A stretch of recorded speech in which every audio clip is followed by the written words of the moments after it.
Greetings and gratitude to all my family, friends, and viewers. Welcome to my African-centered travel vlog. My name is Israya, but I'm also known as Akila for those who don't know me.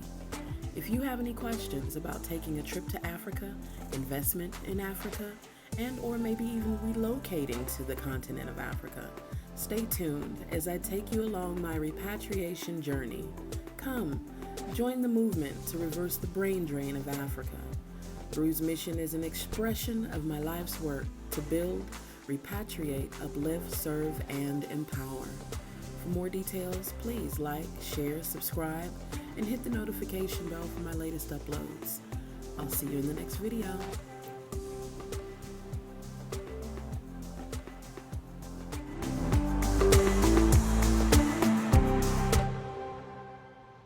Greetings and gratitude to all my family, friends, and viewers. Welcome to my African-centered YouTube channel right here on YouTube. My name is Akila. So today I will be elaborating on tip number 5 of the 5 things you need to know prior to going to Africa. I will link that video either in a card at the top or at the end or in the description box somewhere. But I titled a video 5 things that you need to know prior to your very first trip to Africa, and I've taken each one of those 5 tips and elaborated, going more into depth about what I mean on each tip. And so now I'm on tip number 5, and I want to complete this series, and I'll put it all in a playlist together for you guys to view. So tip number 5 is to navigate the African country. How do you plan on navigating? Figure out how do you plan on navigating the African country that you figured out you want to go to for the very first time, right? And so I mentioned different ways to travel Africa. Some people go solo, solo traveler. Some people go with their families. Some people go on like travel groups, travel clubs. And some people go on like commercial tours. And so I just want to talk a little bit about what those different kinds of ways mean. So of course, solo traveler, just like it sounds, somebody who travels by themselves. I typically would not, for the very first time, recommend that someone travels to Africa for the first time by themselves. And I guess I'll say, just because, again, I've said it before, that, you know, that very first trip to Africa for us Africans in the diaspora, and I'm speaking specifically for those of us coming from America, especially with the trauma and everything that's going on right now, and the uncertainty in America right now, with all the race relations. It's a difficult time here right now. And so that very first trip to Africa can just be very emotional, even though a lot of people may not show it. It's an emotional trip for us, that very first time. And so with the changes in culture and the possible culture shocks, I just wouldn't recommend for your very first time to go by yourself. But people do it all the time, especially if you're the type of person that you like to travel. Yeah, all the time. Traveling with your family. For the very first time, I would not recommend traveling with small children. Older children, somebody that can really take in what they're seeing and use it as an education, you know, yeah, cool. But little bitty rambunctious children, I don't know. I personally wouldn't. That's just a recommendation. People do it all the time. Now, travel groups and travel clubs, that type of thing, when you want to find like-minded, you know, you want to travel with some other melanated people who are exploring Africa, try social media, because I found a great group. AfricaForTheAfricans.org. I just want to shout out to my brother Bomani Tyehimba. Bomani Tyehimba is a Jamaican brother from Atlanta. He started this company, I want to say maybe like 10 or more years ago, Africa for the Africans, where he does these tours of different African countries, introducing you to land opportunities, business investments, and I went to a great repatriation tour of Ghana in 2018 with him. And I mean, it's usually like it's a packed house. You know, we're talking anywhere from 30 to 40 people at one time. And, you know, you tend to come away from these type of trips knowing and you know, gaining more friends and everything, so it can really be a good thing. And so yeah, I definitely would recommend travel groups and travel clubs. Very fun. And then there's commercial tours. um I don't really know enough about commercial tours to say anything about it. So, I mean, they do tend to cater to a certain demographic of people.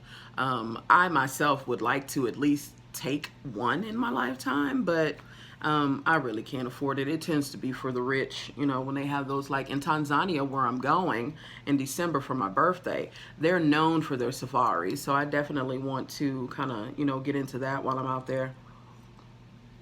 But I can't really tell you too much about commercial tours because they're expensive and I just don't do them.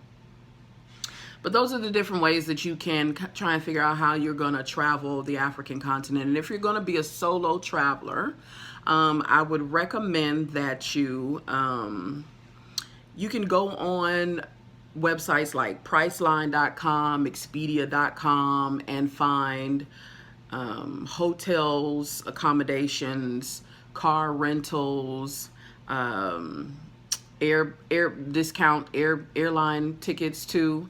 And so yeah, I guess that's all I'll pretty much say about that, is that, you know, those type of websites are available for discount travel stuff, travel related stuff. Uh, as far as your accommodations, I would recommend that if you were going to go through the thing with Africa, right? Because we're talking about many underdeveloped nations. A lot of the hotels do not have their own website. The further you move away from these capital cities, and so, but the higher end hotels will definitely be on those sites like Priceline and Expedia and everything. But, you know, if you plan on traveling away from the larger cities and the capital cities, and maybe you might be doing like an Airbnb, I definitely, if you're going to do Airbnb, I would do my research on the host, definitely. Um, I would recommend that you look at the reviews, make sure they're saying it's a clean, nice, safe, comfortable place, and the host, you know, is very responsive, responds quickly, and very helpful. You want to look at the pictures. You want to communicate with the host if you need to, if you have questions. And I would only do super hosts. Super hosts are people who have a good reputation with Airbnb. I've just heard some you know, strange, scary stories that people have paid money and then got to a destination and it wasn't what they wanted. So just be very mindful of that. I would also look at African airlines if you're flying. Airlines like Ethiopian Airway. I'll be traveling Ethiopian Airway to Tanzania. Yes, I can't wait. And, you know, like South African Airlines. Try to avoid Europe. This is just my recommendation during this whole Rona business. Because certain European countries have travel bans and restrictions and stuff for Americans. So during this whole pandemic thingy. So if you can, try to avoid going through Europe. And so if you're leaving from America, I usually buy my domestic flight and my international flight separately. That just works out better for me. I start out buying my international flight because it's the bulk of the money, and I do that in advance typically. Like, I've already paid for my international flight to Tanzania, and so next month I'll purchase my domestic flight, and literally under $1,000. I got around, I'll be having, well, I haven't purchased my domestic flight yet, but I've already been kind of looking at them, and they're affordable. And so pretty much under $1,000, I will have a round trip ticket to Tanzania for my birthday. I know a lot of people have concerns.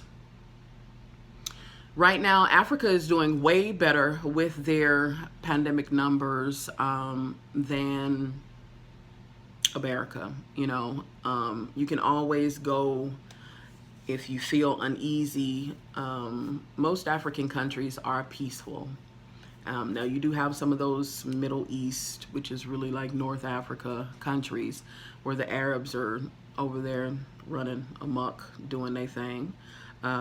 But for the most part, most of these 54 countries that are recognized by the UN are safe countries, and if you do have any concerns as a U.S. citizen, you do have privileges, and so therefore you can go to travel.state.gov for international travel concerns.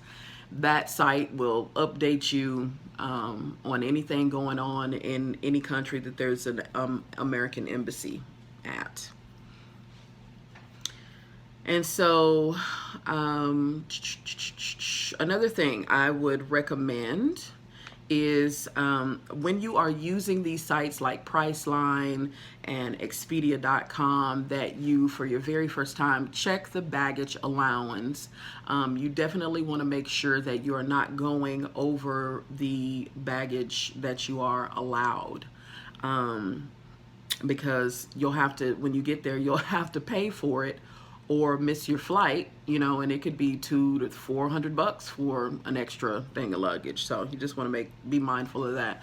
Also, you want to be mindful of the weight of the luggage, because you can call the airport, but typically there's like a big bag that you can have that can't be over 50 pounds, and then a little smaller bag that can't be over 40, and then maybe they'll allow you a carry-on. But you need to specifically know what your baggage allowance is and what the weight needs to be prior to getting there.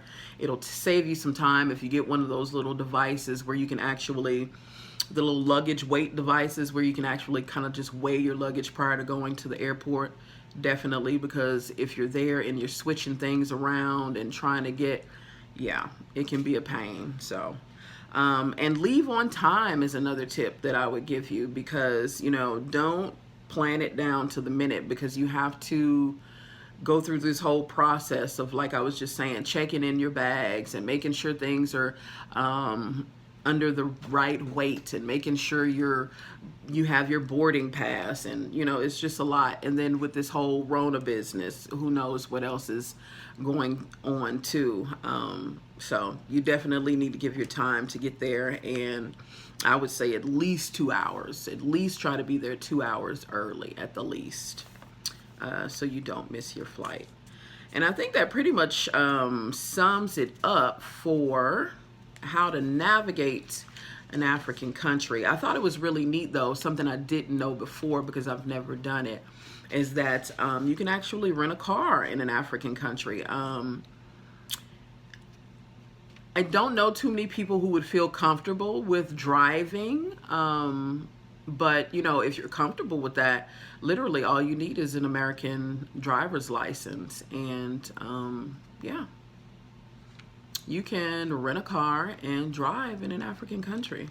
But most of these African countries, in the capital cities, the traffic is horrible, and so a lot of people don't, if you're not from there, typically aren't into that. But if you are, you can rent a car.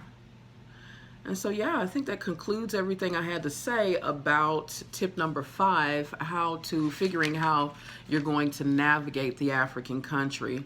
Oh, in addition to transportation around the African country, let me mention that most of these African countries now have Uber. They have their own local taxis, of course, and then they have different bus systems and stuff as well. So there's plenty of transportation to get around, but for your very first time, you might find it easier just to kind of do a Uber or stuff if you want to, get around town.